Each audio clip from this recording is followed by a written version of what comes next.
ఇది ఒక ప్రజాస్వామ్య స్ఫూర్తిని నిలబెట్టేదే కాకుండా సామాజిక బాధ్యత నెరవేర్చే ఉద్యోగం.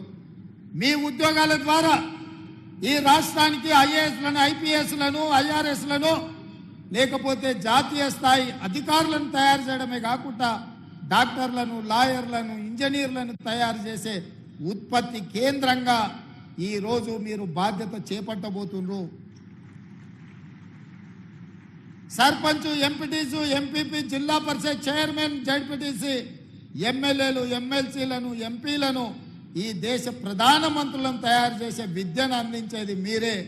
నేను కూడా ప్రభుత్వ పాఠశాలలనే చదువుకొని వచ్చిన, ఎక్కడ కార్పొరేట్ స్కూళ్ళల్లో చదువుకున్నాను కాదు. మీలాంటి టీచర్లు ఓనమాలు నేర్పడంతో గ్రామీణ ప్రాంతంలో, మారుమూల పల్లెల్లో ప్రభుత్వ పాఠశాలలో చదువుకొని జిల్లా పరిషత్ పాఠశాలలో చదువుకున్న నేను ఈరోజు తెలంగాణ రాష్ట్రంలో ఈ బాధ్యత నెరవేరుస్తున్నా అంటే మా టీచర్లు మాకు నేర్పిన విద్య ఈరోజు పరిపాలనలో ఉపయోగపడుతుంది. నేను కార్పొరేట్ స్కూల్లో చదువుకోలే, లేకపోతే గుంటూరులోనో గుడివాడలోనో అసలే చదువుకోలే. కొంతమంది అప్పుడప్పుడు గుంటూరు, గుడివాడలు చదువుకొచ్చిన వాళ్ళు ముఖ్యమంత్రి గారికి ఇంగ్లీష్ రాదని అవహేళన చేస్తుంటారు. నేను ఒక మాట అడగదలుచుకుని వేదిక మీద నుంచి, చైనా, జపాన్, జర్మనీ ఈ దేశాలలో ఎవరికి ఇంగ్లీష్ రాదు, కానీ ప్రపంచంతోనే పోటీ పడిన అభివృద్ధిని, ఈరోజు ఉత్పత్తిని ఆయా దేశాలు అందిస్తున్నాయి.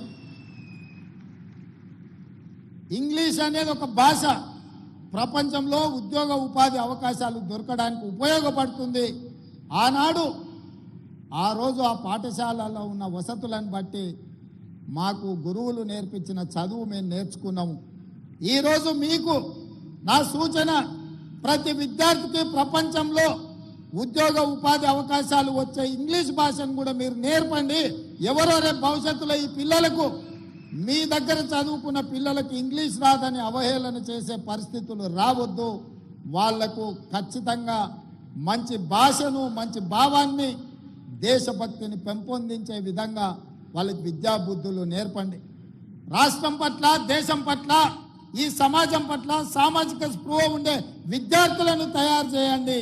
ఈ దేశానికి వాళ్ళే రేపటి నాయకులు అవుతారు, రేపటి పాలకులు అవుతారు. రేపటి నాయకులను, రేపటి పాలకులను తయారు చేసే బాధ్యత మీ మీద ఉన్నది.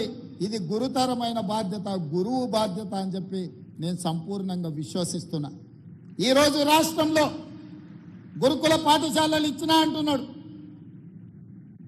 ఎస్సీ, ఎస్టీ, మైనారిటీ, ఓబీసీ గురుకుల పాఠశాలలు ఇచ్చినా అని అంటున్నారు గత పాలకులు.